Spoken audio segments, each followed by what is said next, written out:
की क्यों है? हम सबसे शुभ महाराज को मानते हैं।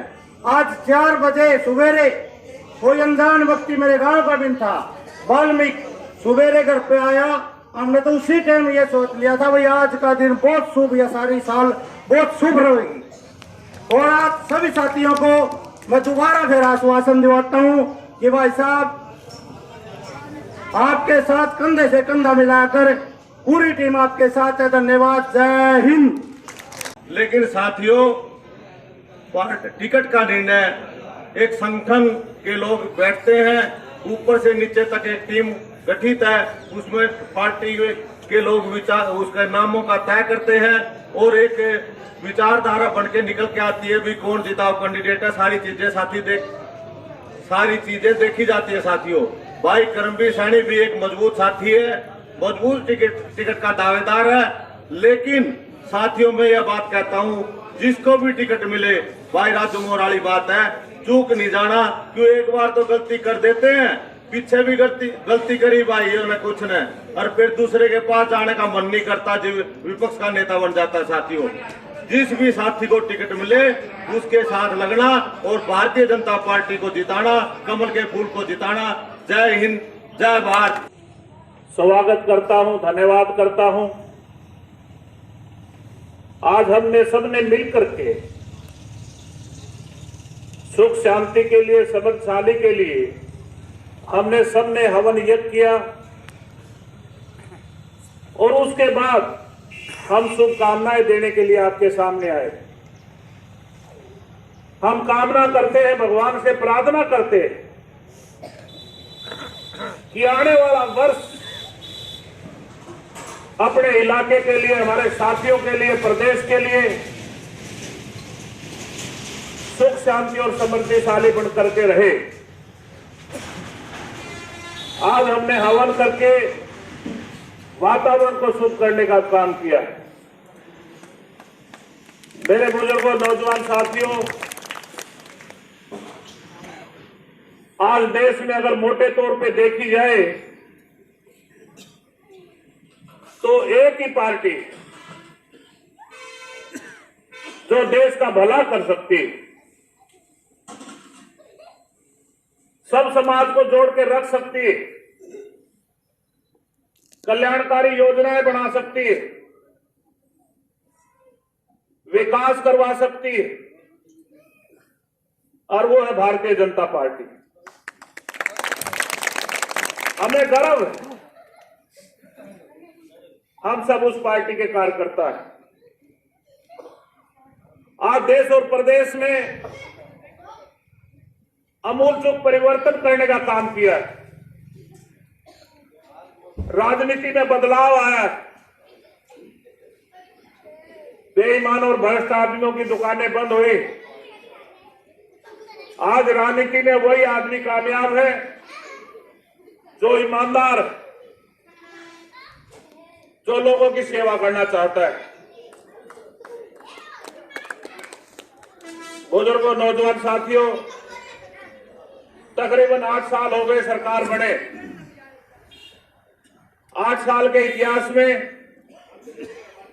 सबसे पहले अगर हम किसानों की बात करें,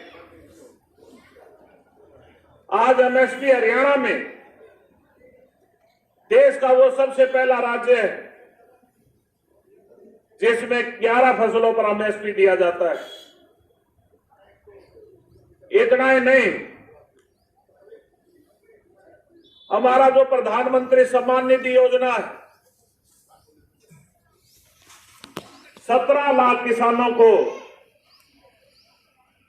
2594 करोड़ रुपए देने का काम किया जा रहा है। अपने आप खाते में पैसे आ जाते हैं, किसी को मांगने की जरूरत नहीं। इसी तरीके से बुजुर्गों, नौजवान साथियों, जब किसानों की फसल खराब हो जाती है, 19 लाख किसानों की फसल खराब हुई पिछले 1 साल में, और उसके बदले हरियाणा की सरकार ने 3900 करोड़ रुपए मुआवजे के तौर पर देने का काम किया। तो बुजुर्गों, नौजवान साथियों, भावांतर योजना समझने की जरूरत है। भावांतर योजना में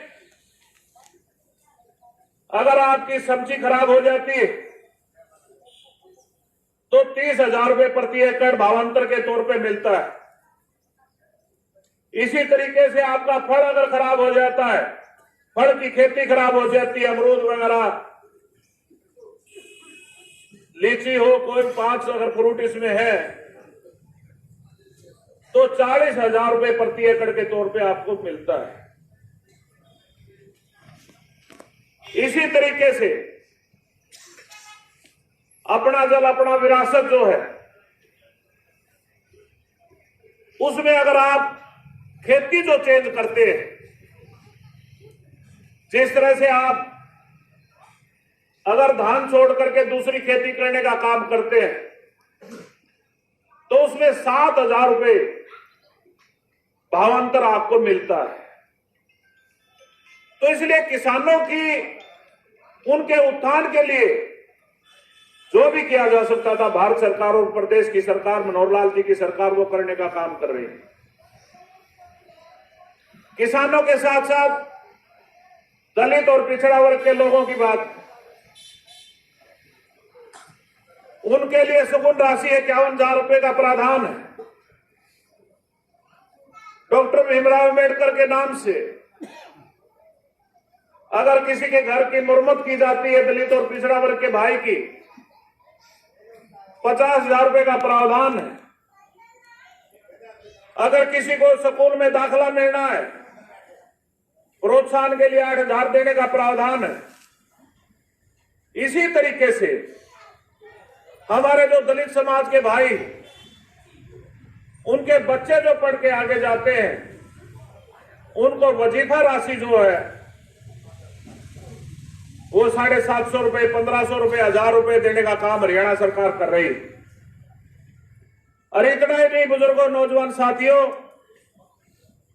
पीसीए के भाइयों के लिए 7% जो रिजर्वेशन पंचायतों में दी,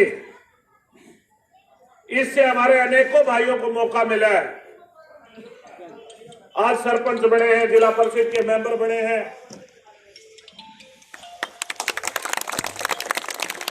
ब्लॉक समिति के मेंबर बने। इतना ही नहीं बुजुर्गों, नौजवान साथियों, जो गरीबी रेखा से नीचे, चाहे वो किसी भी समाज का है, चाहे जर्नल का है, चाहे दलित है, चाहे पिछड़ा वर्ग है, चाहे व्यापारी वर्ग है, जिसकी आय 1,80,000 रुपए से कम है, तो उसका अपने आप बीपीएल कार्ड बन जाता है और सारी सुविधाएं अपने आप मिलती है। अनाज मिलता है। इसी तरीके से अगर आप आईटी में, आपका 60 वर्ष उम्र हो गई, अपने आप पेंशन बन जाती, भाग दौड़ करने की जरूरत नहीं, बीपीएल कार्ड अपने आप बन रहा है, पेंशन अपने आप बन रही है। और आयुष्मान कार्ड, जिसमें 1.25 करोड़ जनता जो हरियाणा की, हरियाणा के मुख्यमंत्री जी ने इसमें शामिल करने का काम किया। आज गरीब आदमी को अपने स्वास्थ्य संबंधी, बीमारी संबंधी अगर कोई दिक्कत है तो बहुत सारे हॉस्पिटल के पैनल पे हैं, आराम से इलाज करा सकते हैं। तो मेरे बुजुर्गों, नौजवान साथियों, जहां तक अपने विधानसभा क्षेत्र का सवाल है, आज अपने विधानसभा क्षेत्र में 4 नेशनल हाईवे बनने जा रहे हैं, जिससे तस्वीर ही बदल जाएगी। यहां पे पिल्लू खेड़ा से, बनिया खेड़ा से, जामनी से, दोडोली से, बहुत सारे गांव से, उस साइड से आदमी आए। 2 सड़कें बनिया खेड़ा गांव में मिलन हो रहा है उनका, जो सबसे बड़ा नेशनल हाईवे है। केएमपी के से लेकर के कटरा तक का माता वैष्णो के दर्शन करने हो तो 4-5 घंटे में, 5 घंटे में, 6 घंटे में आप आराम से वैष्णो देवी धाम जा सकते हैं। इसी तरीके से दूसरा कोटपुतली से लेकर इस्माइलाबाद आपने जयपुर जाना, आराम से बहुत जल्दी आपका सफर हो जाता है। एक तीसरा सोनीपत से लेकर के जींद बढ़ के तैयार हो गया है। और जो चौथा रोड है, सड़क है भाई साहब, वो आपकी डबवाड़ी से लेकर के पानीपत और पानीपत से लेकर के मेरठ तक। जिस इलाके में 4-4 नेशनल हाईवे बन जाते हैं तो इस इलाके का मुकाबला नहीं है। एक जीटी रोड के बनने से सोनीपत, पानीपत, करनाल, कुरुक्षेत्र, अंबाला की तस्वीर ही बदल गई। और हमारे यहां से 4-4 नेशनल हाईवे जब गुजरेंगे, यहां पे तैयार हो जाएंगे तो सारी तस्वीर ही बदल जाएगी। और जहां तक गांव के विकास की बात है, पिछले दिनों मुख्यमंत्री जी आए, रैली करके गए, सैकड़ों करोड़ दे के गए। और पिछले 8 साल में कम से कम 500 करोड़ रुपए सफेदो विधानसभा क्षेत्र की जनता को दे करके गए हैं मुख्यमंत्री। तो इसलिए जितना धन्यवाद किया जा सके भारतीय जनता पार्टी का, वो हल्के के लोगों ने करना चाहिए। मेरे बुजुर्गों, नौजवान साथियों, हमने देश में मजबूर प्रधानमंत्री भी देखे हैं। मजबूर कैसे? एक समय की बात, जब सरदार मनमोहन सिंह अमेरिका में थे और यहां पे राहुल गांधी ने आकर के जो बिल वो मंजूर करके गए थे, प्रेस कॉन्फ्रेंस करके उस बिल को पाड़ने का काम किया। कितनी बेइज्जती थी, कितने मजबूर थे प्रधानमंत्री जी, कुछ शब्द नहीं बोल पाए। और आज हमने मजबूत प्रधानमंत्री भी देखे हैं। श्री नरेंद्र मोदी जी इतने मजबूत प्रधानमंत्री हैं जिसका विश्व में डंका बजता है। आज रशिया देख रहा है कब युद्ध को बंद करना है, कब नहीं करना है, कब समझौता करवाना है। यानी हर देश, चाहे वो अमेरिका है, चाहे दूसरे बड़े बड़े देश, सारे आज देश के प्रधानमंत्री नरेंद्र मोदी की तरफ देख रहे हैं। किसने सोचा था कि धारा 370 खत्म हो जाएगी? किसने सोचा था राम मंदिर बन जाएगा? किसने सोचा था 80 करोड़ लोगों को गैस सिलेंडर मिलेंगे मुफ्त में? किसने सोचा था जनधन योजना के तहत 45 करोड़ लोगों का खाता खुलेगा? 70 साल में 8 करोड़ लोगों का खाता खुला और 45 करोड़ का 8 साल में खाता खुला। आज कोई स्कीम, कोई पैसा आना है तो सीधा जनधन खाते के हिसाब से पैसा, जिस तरह से प्रधानमंत्री किसान सम्मान निधि का पैसा सीधा खातों में जाता है, इसी तरीके से आम गरीब आदमी के खाते में जनधन योजना के तहत पैसा जाता है। प्रधानमंत्री जी रात को बटन दबाते हैं और 1 सेकंड में पैसा उसके खाते में पहुंच जाता है। तो बुजुर्गों, नौजवान साथियों, गरीब आदमियों के लिए 11,000 मकान बनाने का काम किया है, 15,000 करोड़ शौचालय बनाने का काम किया है। इस तरीके से हर क्षेत्र में प्रधानमंत्री जी ने देश को आगे ले जाने के लिए काम किए। तो आज हमारा फर्ज क्या बनता है?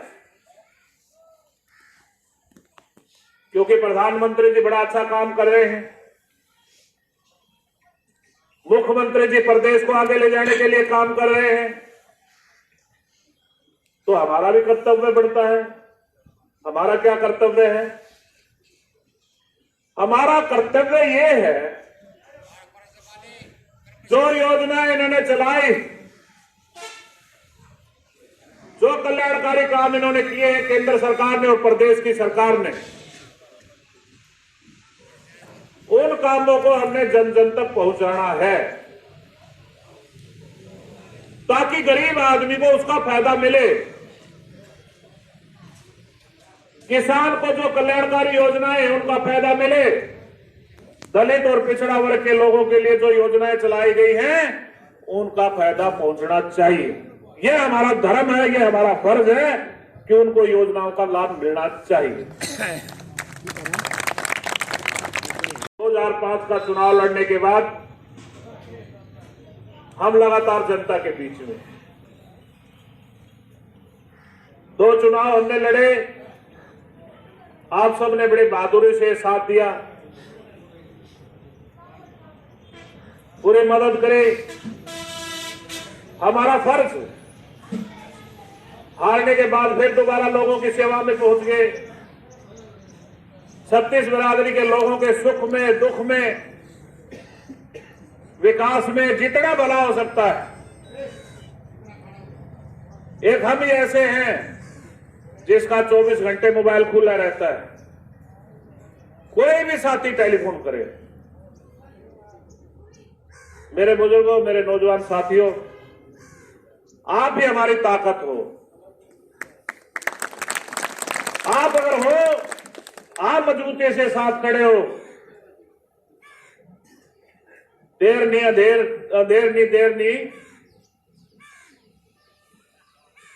नहीं, एक दिन भगवान जरूर आपकी मदद करेगा, जरूर आपका साथ देगा।